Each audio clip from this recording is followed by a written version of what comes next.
A VPN, short for Virtual Private Network, is a privacy protection tool that is quickly becoming a must-have. But why do you need a VPN, and how does it work in the first place? A VPN helps your data travel through the internet safely, without big companies or cybercriminals being able to spy on your online activities. Also, a VPN swaps the real location of your device with a new one. This way, you can virtually travel to any country around the globe. So, who can benefit from a VPN? If you're worried about your online privacy, a VPN makes sure your identity and private information are not exposed when you go online. If digital security is your top priority, a VPN gives a nice additional layer of security. It encrypts your data so nobody could see what you send and receive. If you are a human rights activist whose freedom of speech is restricted, a VPN helps you to bypass censorship and speak to the world. Or, if you're on holiday in another country, with a VPN, you can bring your home entertainment anywhere you go. Here's a pro tip: check out Surfshark VPN. It has everything you need in a premium VPN, awesome speeds, and industry-leading protection that covers all of your devices. All you have to do is click connect. Secure your digital life and enjoy everything good that the internet has to offer with a VPN you can trust. Click link in the description and get 81% discount for your first order. Creating your staining solution. Clean a piece of fine steel wool. Use hot water and dish soap or a household solvent to thoroughly clean a piece of grade -0 steel wool. Steel wool usually has an oil coating that you'll need to remove before making the solution. New steel wool is best, as older or rusty wool can leave deposits in the wood's pores. You can also use non-galvanized iron nails or screws, but steel wool's fine fibers dissolve better. Tear up the steel wool. After cleaning it, tear the steel wool into small pieces so it will break down faster. Wear a pair of thick gloves when you tear it to prevent splinters. Fill a glass jar with the steel wool and vinegar. Place the steel wool pieces in a glass jar, then fill the jar with vinegar. Apple cider vinegar works better, but you can use white vinegar if you don't have any on hand or want to save money. Use a glass jar instead of a metal container, as metal will interfere with the process. Let the steel wool and vinegar sit for a week. It'll take a week for the steel wool to break down and create the staining solution. Don't cover the jar unless the cover has a small hole bored into it. The dissolution process will produce gases that need to escape. Pour the solution through a coffee filter. Use a rubber band to attach a coffee filter to the top of the jar. Pour the contents into another non-metal container. Filtering will take several minutes and might feel tedious, but you'll need to get rid of the solution's solids. Discard the leftover solids after straining the solution. Preparing the wood. Ring the wood. Ring the wood. Ring the wood. Ring the wood. Choose a fine grain wood for a more authentic look. Ebony is a fine wood with an almost invisible grain. Go with the finest grain wood available to mimic ebony's look. Even if it's a lighter wood and will require more coats, the finished product will look more authentic. Less grainy woods like northern white cedar or hemlock are better choices than oak and other grainy woods. Complete routing and other machining before ebonizing.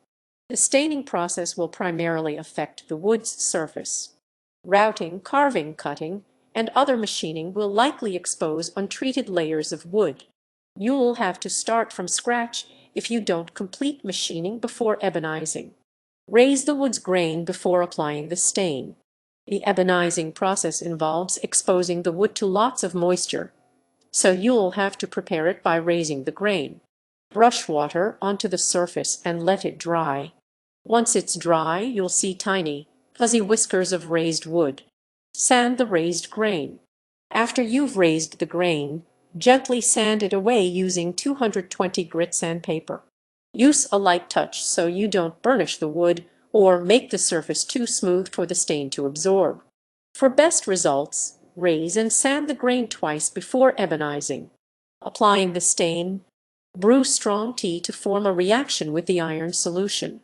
Mix a heaping tablespoon of Quebracho bark tea powder with a pint about half a liter of hot water until it's fully dissolved. The tea will add tannins that will chemically react with the iron staining solution. You can find Quebracho bark powder online. While it's a great choice because of its high tannin content, you can also just use strong black tea or coffee. Apply the tea to the wood. Use gentle strokes instead of hard rubbing to liberally apply a coat of tea to the wood and allow it to soak through the surface.